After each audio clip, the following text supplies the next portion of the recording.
नमस्कार दोस्तों, मैं हूं कृष्ण नक्सल। दोस्तों, स्कूल में आपको बहुत कुछ सिखाया जाता है। गणित, English, Hindi, Sanskrit, geography, history, civics, सब कुछ सिखाया जाता है। बहुत कुछ सिखाया जाता है, बहुत सारे सब्जेक्ट सिखाए जाते हैं। लेकिन कुछ जो आपके दिमाग की जो नट बोल्ट है ना, वो कुछ नट बोल्ट्स को ढीले किए जाते हैं। मैं आपको एग्जैक्टली बता रहा हूं कि इससे इसका आपका अपने रियल एस्टेट से क्या लेना देना है। आपके जो दिमाग के नट बोल्ट्स हैं, वो कुछ नट बोल्ट्स को ढीले किए जाते हैं। कैसे? कभी कभी आपने नोटिस किया होगा कि आपको जो इंग्लिश सिखा रहे हैं, जो टीचर, उनको ठीक से इंग्लिश नहीं आता है, लेकिन वो चले इंग्लिश सिखाने। साइंस सिखा रहे हैं, लेकिन आपको पता चलता है कि उनकी जो सोच है ना, उस टीचर की, वो वैज्ञानिक सोच नहीं है।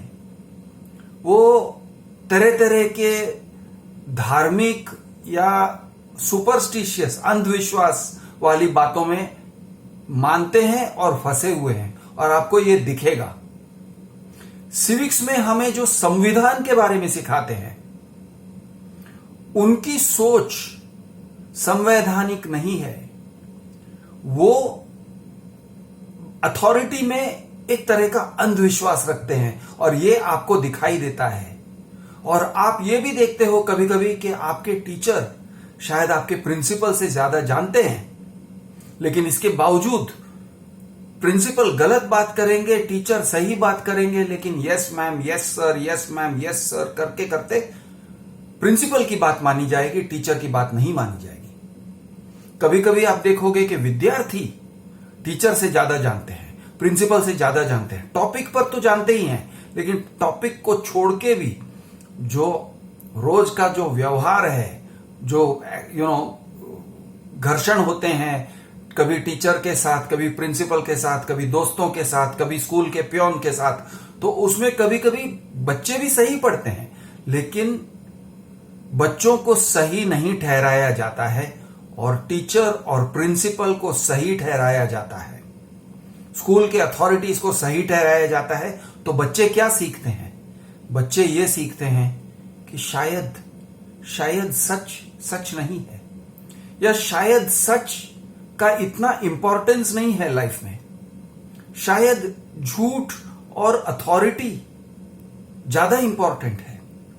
तो इस तरह से आपको एक उदाहरण देता हूं, और एक खास करके एक बहुत ही ब्यूटीफुल एग्जांपल देता हूं। हिंदी भाषा या मराठी भाषा इंग्लिश मीडियम के स्कूल में एंकरेज नहीं किए जाते हैं। आपको हिंदी में अच्छे मार्क्स लाने होते हैं, हिंदी क्लास में आपको हिंदी बोलना होता है। मराठी क्लास में आपको, यानी आपसे उम्मीद की जाती है या आपसे एक्सपेक्ट किया जाता है कि आप अच्छी तरह से फराटेदार हिंदी और मराठी बोलोगे, आप अच्छे से पढ़ोगे। लेकिन अगर रिसेस में हिंदी बोलते पकड़े गए या मराठी बोलते पकड़े गए ना, तो आपको बुलाया जाता है, टॉक इन इंग्लिश कहते हैं। इंग्लिश मीडियम स्कूल है, speak in English. Madam, English medium school होगा ये, लेकिन ये भारत है। मैं हिंदी में बोल सकता हूं, और ये महाराष्ट्र है, मैं मराठी में बोल सकता हूं। गलत क्या कर रहे हैं हम? आपका बिजनेस नहीं है, आपका कुछ लेन देन नहीं है, कि लेना देना नहीं है। हमारे जो रिसेस में आपस की बातें होती है, इसके ऊपर काबू रखना आपका कोई ड्यूटी नहीं है। आप please mind your own business. Classroom में आपका ये पावर ठीक है, लेकिन क्लासरूम के बाहर रिसेस में किस भाषा में हम हमारे आपस में बच्चे लोग खेलेंगे, बोलेंगे, उसके ऊपर आप रोक टोक लगा रहे हो। इस तरह से बोलना चाहिए बच्चों को, चाहे वो चौथी कक्षा का ही बच्चा क्यों ना हो।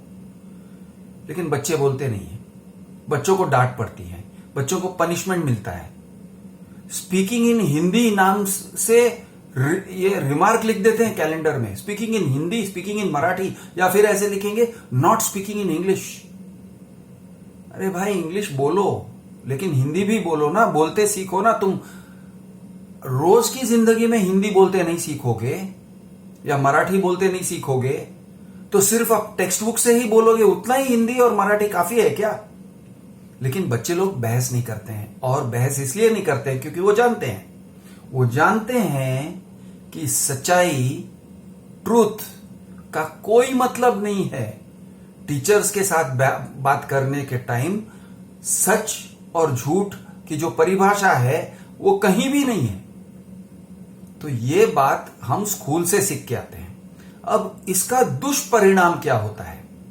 इसका दुष्परिणाम यह होता है कि जब आप लाइफ में जाते हो, बॉस के सामने खड़े रहते हो, कंपनी में काम करते हो, तो same yes sir, no sir, yes ma'am, no ma'am चलता है।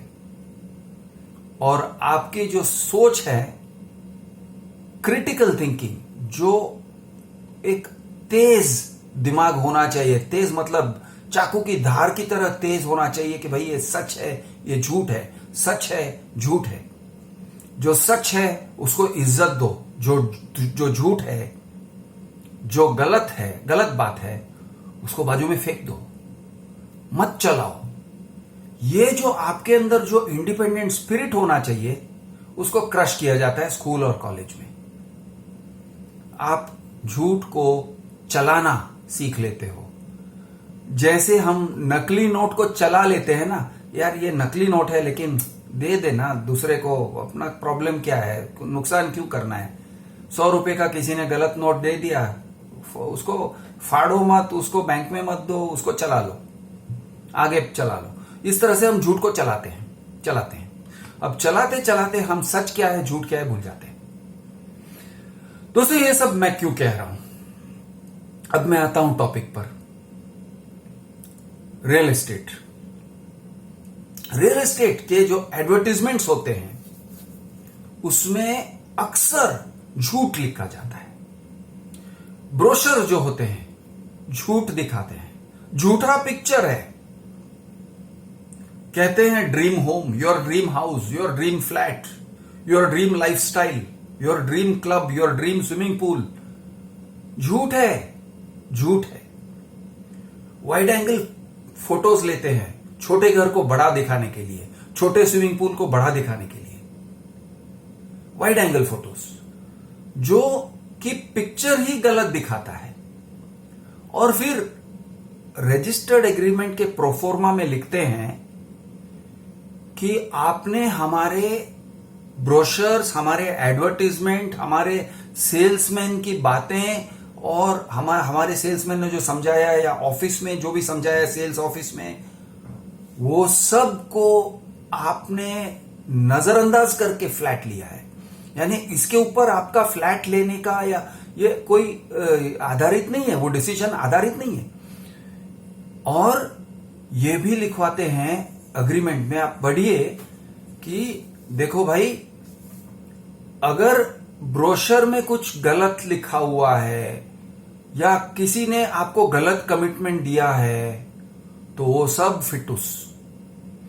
Advertisement, brochure, sales team, closing manager, जो भी आपको अगर किसी ने गलत समझाया है, गलत ईमेल दिया है, गलत तसल्ली दिया है, आपसे कहा है 850 स्क्वायर फीट जबकि एक्चुअल में है 750 स्क्वायर फीट, और वो रजिस्टर्ड एग्रीमेंट प्रोफॉर्मा में लिखा हुआ होता है 750 स्क्वायर फीट, बाकी हर जगह 850, 850, 950, 950 बोलेंगे। तो आप जब एग्रीमेंट साइन करते हो तो वो कहते हैं वो पहले का जो भी झूठ था वो सब कैंसिल, उसका कोई असर नहीं पड़ेगा, आप हमें उसके लिए जिम्मेदार नहीं ठहरा सकते हो। ये सब हमने झूठ बोला, इसके लिए आप जिम्मेदार नहीं ठहरा सकते हो।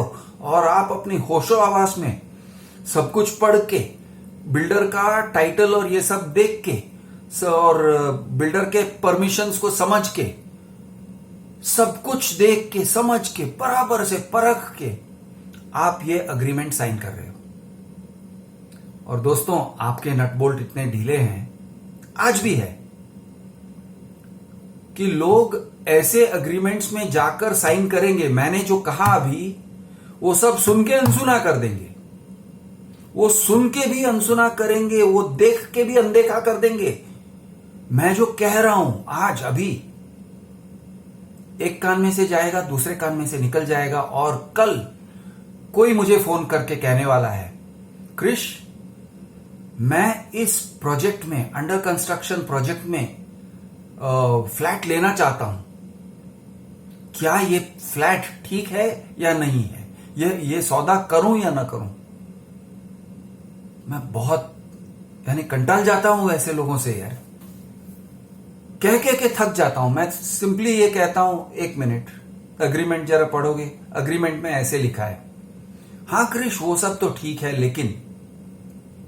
लेकिन इसका रेट कम है। तो भाई मेरे, रेट अगर कम है तो वो ये भी कह रहा है तुम सारे पैसे पहले दोगे, और वो आपको फ्लैट दे रहा है 2026 में या 2028 में।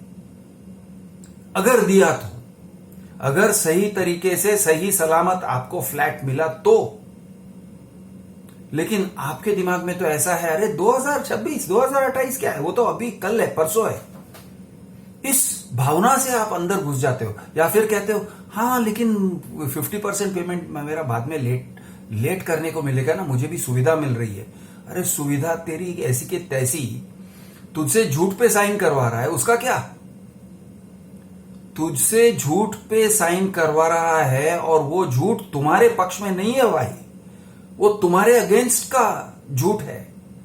वो लोग उनको झूठ बोलने का पूरा परमिशन मिल जाता है। वो आपको गलत बताकर भी आप कंप्लेंट करने के पोजीशन में नहीं रहोगे, ऐसे वो हालात खड़े करते हैं, और आपका दिमाग का घंटी नहीं बजता है, आपकी दिमाग की घंटी नहीं बजती है। सामने सच खड़ा है।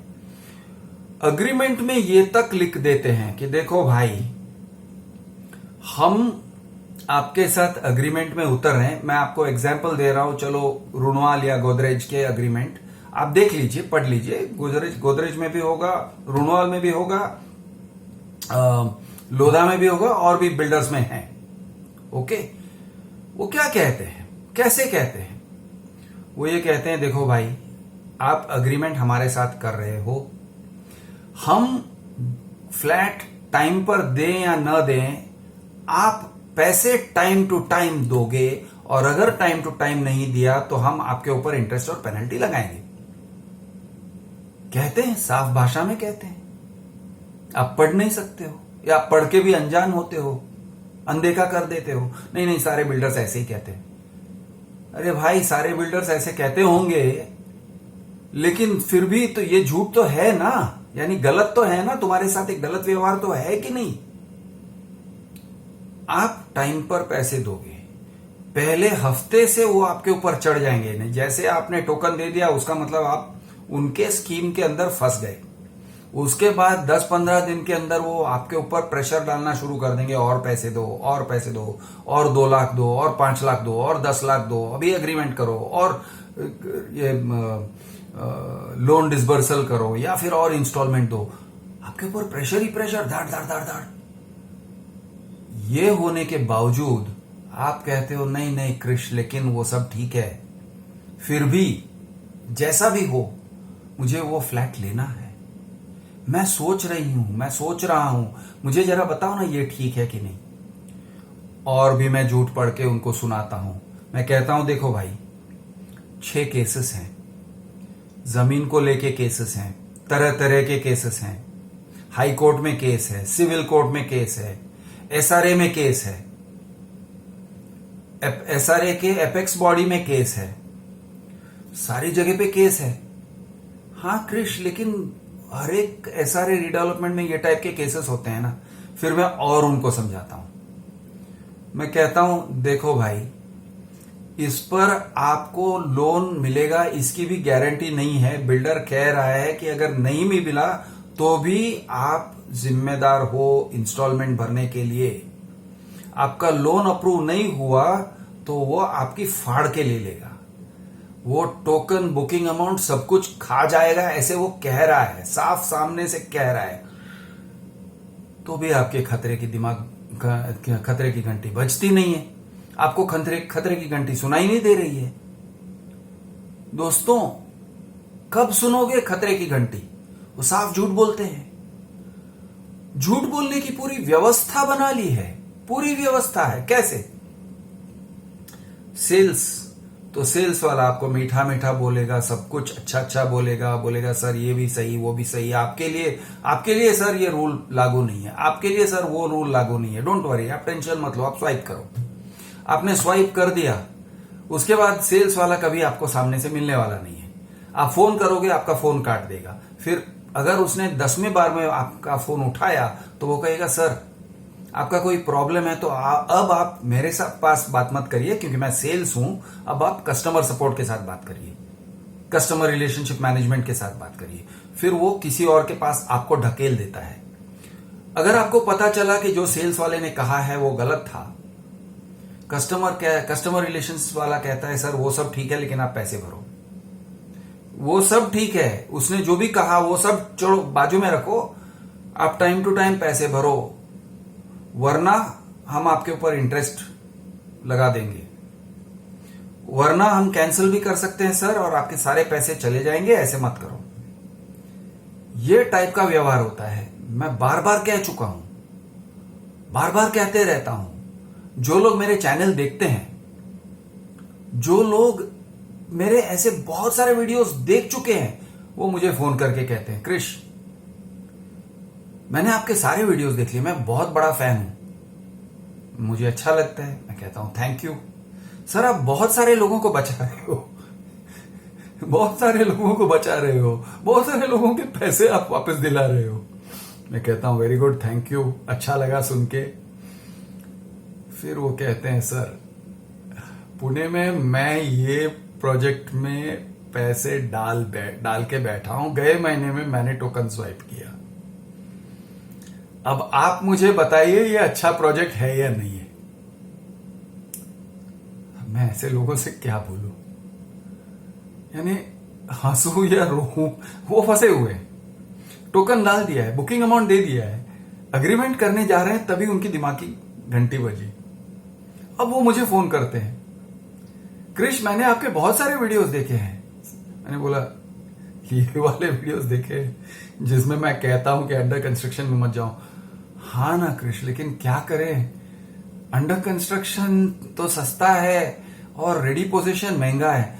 तो रेडी पोजीशन महंगा होने वाला है क्योंकि रेडी पोजीशन आज आपको मिलेगा, आज अभी मिल सकता है जैसे ही आप पैसे देते हो। और अंडर कंस्ट्रक्शन जो है वो आपको 2026, 2028 या उसके बाद मिलेगा, और वो भी शायद मिलेगा अगर आपके भाग्य सही है तो, अगर आपका ये नसीब अच्छा है, अगर बिल्डर का सब कुछ सही चला तो आपको मिलेगा 2025, 26, 27, 28 में।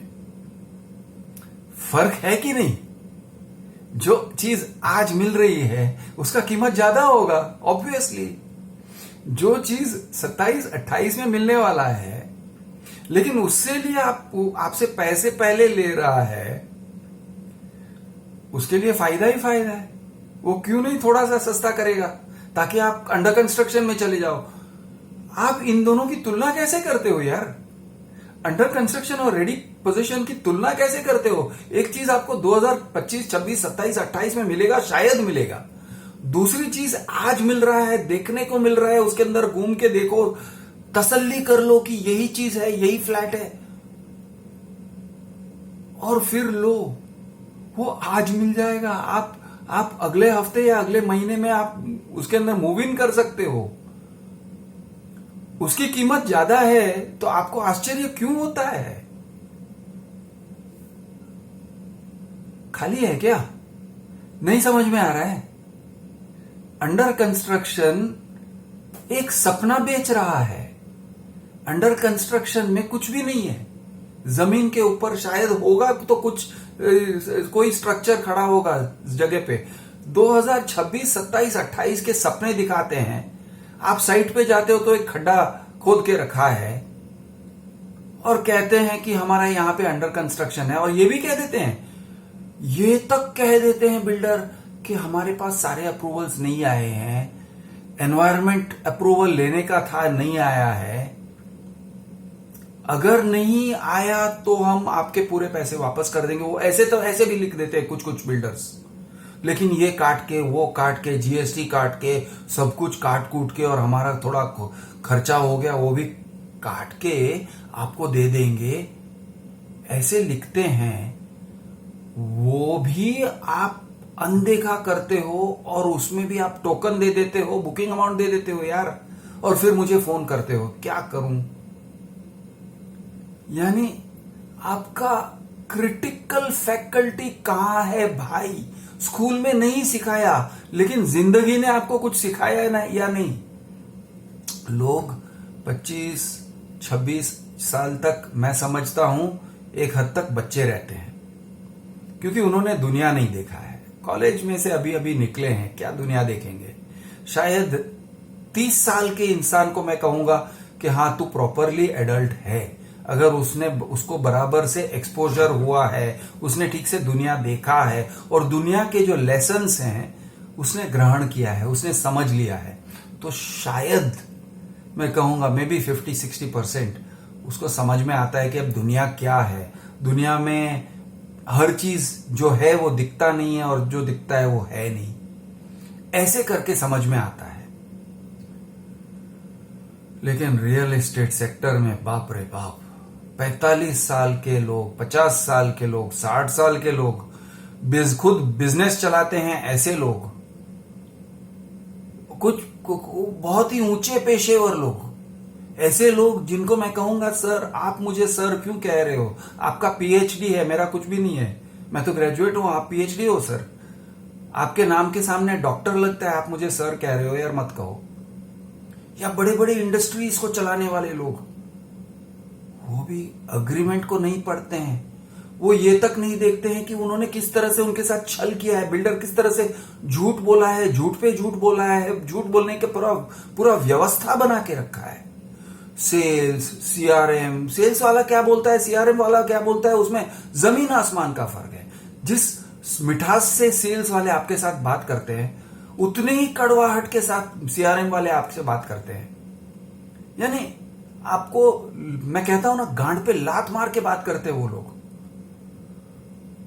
आप समझ नहीं पा रहे हो, फिर भी यानी इतने सारे एग्जाम्पल्स दिए हैं मेरे चैनल में, भर भर के ये है वीडियोस हैं, देखिए जरा लोगों की क्या हालत होती है।